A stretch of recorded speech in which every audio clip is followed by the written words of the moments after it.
Dear students, the word hybrid is very common term nowadays. We say the hybrid variety of wheat.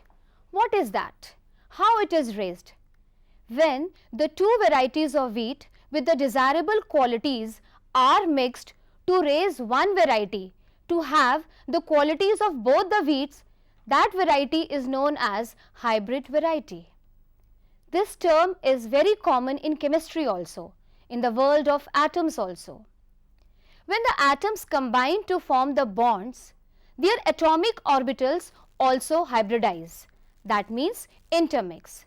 Now what that intermixing is, why that intermixing is, and how it takes place, we will study it today. Today's topic is hybridization. This was introduced by Pauling. It is the process of intermixing of the orbitals of slightly different energies resulting in the formation of new set of orbitals of equivalent energies and shape. That is, the orbitals of slightly different energies and of different shapes are intermixed and we get a new set of orbitals which are known as hybrid orbitals. These hybrid orbitals formed are identical in energy and identical in shape, and their number is equal to the number of the atomic orbitals which are undergoing intermixing. Hybrid orbitals, the atomic orbitals that combine to form new set of equivalent orbitals, is known as the hybrid orbitals. The hybrid orbitals are identical in energy, identical in shape, and their number is equal to the number of the atomic orbitals intermixing.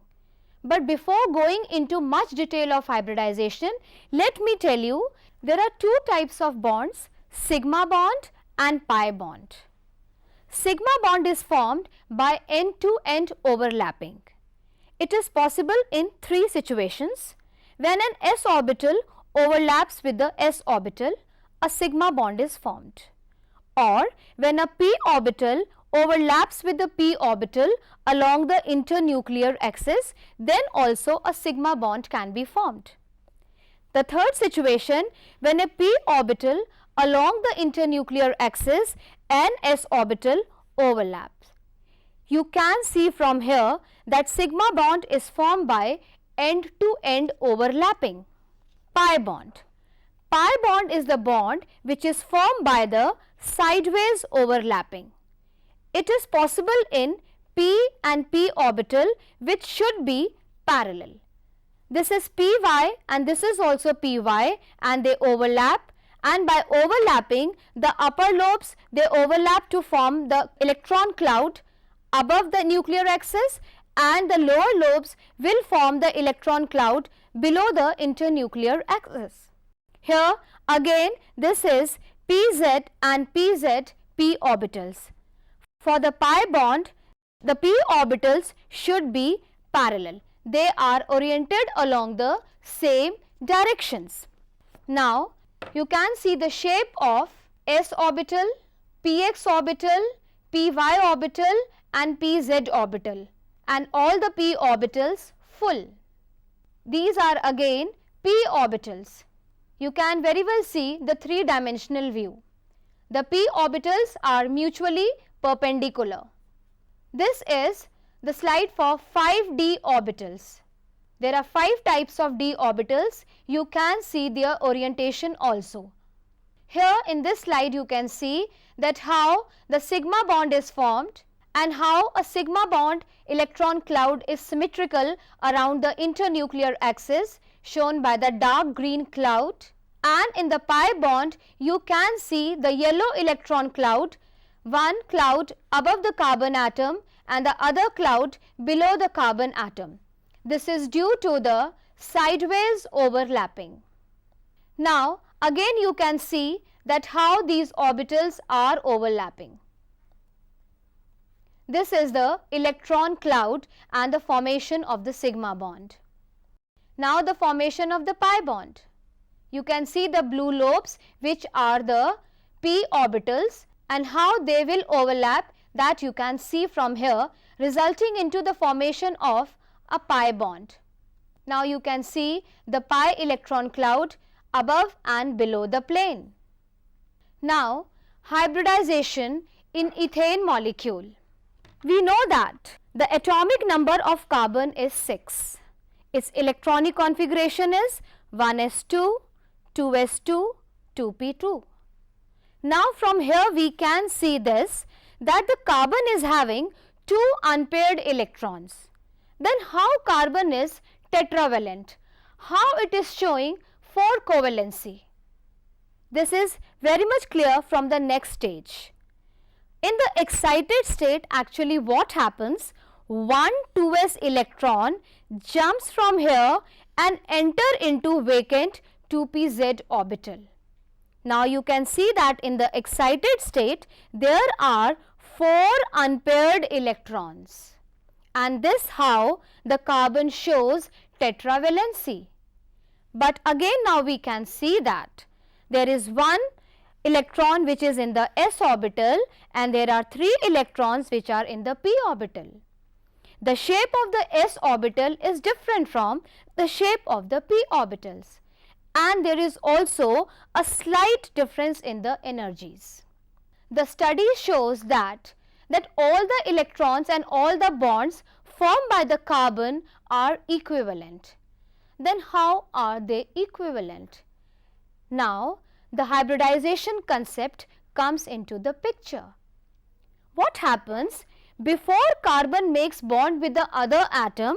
This s electron and the p electrons and these orbitals, they undergo hybridization. And this type of hybridization is sp3 because there is the intermixing of one s orbital and 3 p orbitals. So the name sp3. Now in ethane you can see that there are 2 carbon and 6 hydrogens. The 2 carbons are bonded to each other via sigma bond, and each carbon is bonded to 3 hydrogen via sigma bond. This ground state and then excited state situation comes in both the carbons. Now both the carbons undergo sp3 hybridization, that is intermixing of one s type and 3 p type orbitals. Here you can see this is one s type and these are 3 p type orbitals which are mutually perpendicular to each other, and then they intermix and then they form 4 sp3 hybrid orbitals. These are 4 sp3 orbitals. Now these are the hybrid orbitals. Neither these orbitals resemble the s orbital nor they resemble the p orbitals. They are entirely new type, identical in energy and identical in shape.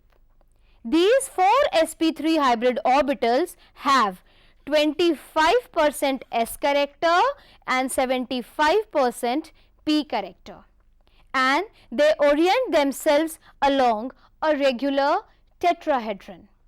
Now here you can see the ethane. This is one carbon and its 4 sp3 hybrid orbitals. They are oriented tetrahedrally. This is another carbon. Again it has 4 sp3 hybrid orbitals. Now the bonding takes place between the carbon atoms and the hydrogen atoms. Out of 4 sp3 hybrid orbitals, one sp3 hybrid orbital will overlap with the sp3 hybrid orbital of the other carbon. The 3 other sp3 hybrid orbitals of the one carbon will overlap with the 1s orbital of the 3 hydrogen, resulting into the formation of the 4 sigma bonds. The same takes place in the other carbon.